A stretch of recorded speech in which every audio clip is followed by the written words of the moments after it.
EVM एकदा असताना check करावी, डेटा डिलीट करू नये म्हणून त्यांनी असताना जे सांगितलेलं आहे. नॉन मराठ्यावरती अन्याय झालं तर असताना सेटल करा, देशमुख मराठ्यावरती अन्याय झाला तर त्याला असताना न्याय द्या. ही जी दसची जी भूमिका आहे ही माझ्या अंदाजानं कुठेतरी चुकीची भूमिका आहे. अमोल मिटकरी हे अकोला जिल्ह्याचे आहेत.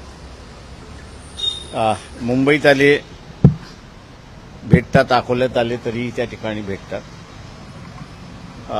जिल्ह्यामधल्या असणाऱ्या काही प्रश्नासंदर्भात विचारायचं असेल तर त्यांच्या मार्फत असणारा विचारत असतो आणि त्याच्यामुळे ही असणारी एक सदिच्छा भेट आहे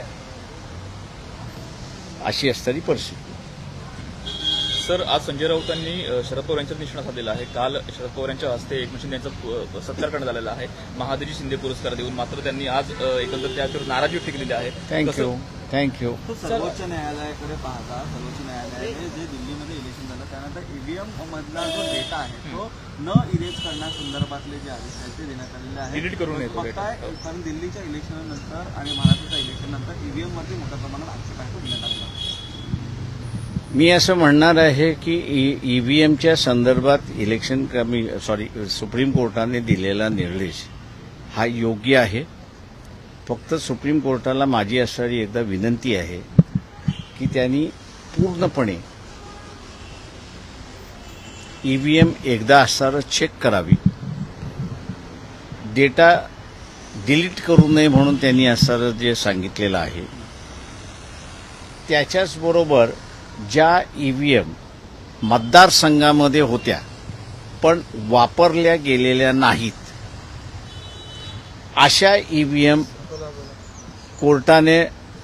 कोर्टाच्या प्रिमायसेसमध्ये बोलावं आणि ज्या मतदारसंघातल्या ज्या मशीन्स आहेत 800, 850, 900 मतदान असेल ते पूर्णपणे नावं जशी फीड केलेली असतात त्या प्रमाणात रोटेशनमध्ये मतदान त्या ठिकाणी करायला सांगावं आणि ते मतदान योग्य येते का. म्हणजे आता समजा 850 मतदान आहे असं धरून चालू आणि 7 उमेदवार आहेत तर 7 उमेदवार आहेत म्हणजे 7 माणसं त्यांनी उभी केली पाहिजे आणि त्या प्रत्येक 7 माणसाला 130 मतदान हे करायला सांगितलं म्हणजे राऊंडमध्ये 1 आफ्टर नंबर ते करून घेऊन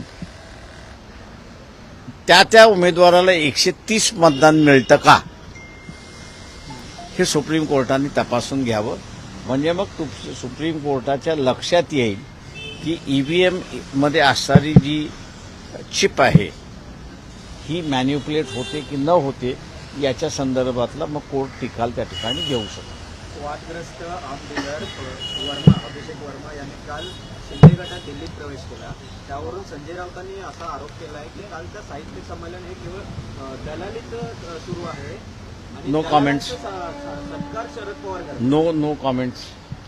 सर, एकंदर मागे गणेशोत्सवावर कुठेतरी विसर्जन ची वाट पाहतात आणि गणपती चारकोपचा असेल किंवा कांदिवलीचा असेल. कसं पाहताय सुप्रीम कोर्टाच्या आदेशानंतर कुठेतरी पालिकेने त्यांना निर्बंध घातलेले आहेत आणि समुद्रामध्ये विसर्जन करू देत नाहीयेत, त्यामुळे कुठेतरी नाराजी व्यक्त होते. कसं पाहताय एकंदर या धार्मिक मी असं म्हणणार आहे की लोकसंख्या जशी वाढते तशी गणपतीची संख्या सुद्धा वाढते. त्या ह्याच्यामध्ये इथे कुठेतरी नियंत्रण येणं हे गरजेचं आहे. त्या ह्याच्यामध्ये आता पैशाचा सुळसुळाट एवढ्या मोठ्या प्रमाणात चाललेला आहे की एका रस्त्यावरती 10 गणपती तुम्हाला दिसतात. तेव्हा हा श्रद्धेचा भाग नाही तर हा खेळाचा भाग झाला असं मी त्या ठिकाणी मानतोय. त्याच्यामुळे महानगरपालिका असेल किंवा राज्य शासन असेल त्यांनी जेवढे जुने गणपती उत्सव मंडळं जी आहेत जुनी आहेत सगळी त्यांना बोलवून एक योग्य ते पॉलिसी या ठिकाणी केली पाहिजे असं मी त्या ठिकाणी मानणार आहे.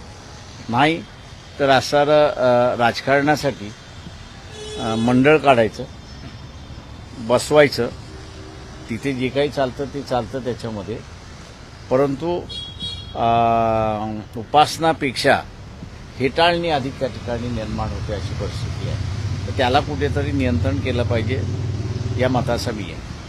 परभणी आणि बीडच्या घटनेला 2 महिन्यांहून अधिकचा काळ झालेला आहे. बीडच्या घटनेतला आरोपी अद्याप फरार आहे, तर परभणीतून अद्यापही जशी पाहिजे तशी एकंदरीत भूमिका समोर आलेली नाही. दसची असणारी डुप्लिकेट भूमिका बाहेर आलेली आहे.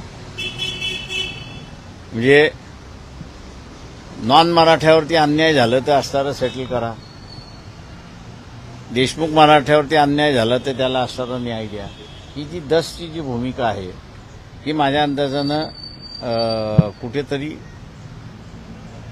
चुकीची भूमिका आहे आणि समाजामध्ये द्वेष पसरवणारी भूमिका असं मी त्या ठिकाणी मानतोय.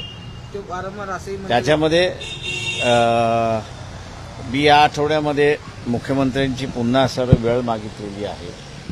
कारण का लातूरची जी घटना आहे, परभणीच्या घटनेमध्ये असणारा आम्ही फार काही हस्तक्षेप करू शकत नाही आहोत. याचं कारण असं आहे की ती कस्टोडियल डेथ आहे आणि कस्टोडियल डेथ असल्यामुळे मॅजिस्ट्रेटनीच ती इन्क्वायरी चालू केलेली आहे.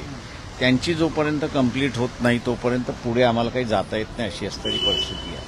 परंतु लातूरमधली असणारी जी घटना आहे ती घटना म्हणजे एक ऑनर किलिंगची असणारी घटना आहे आणि त्या संदर्भातला असणारा मुख्यमंत्र्यांची मी वेळ मागितलेली आहे पुढच्या आठवड्यामध्ये आणि तिथे एक ऑनर किलिंगच्या संदर्भातली एक महाराष्ट्र शासनाची पॉलिसी आली पाहिजे असं माझं स्वतःचं म्हणणं आहे. आणि हे जे द्वेष पसरवणारा भाग जो आहे तो मला वाटतं इथल्या राजकारण्यांनी थांबवावा अशी असणारी परिस्थिती.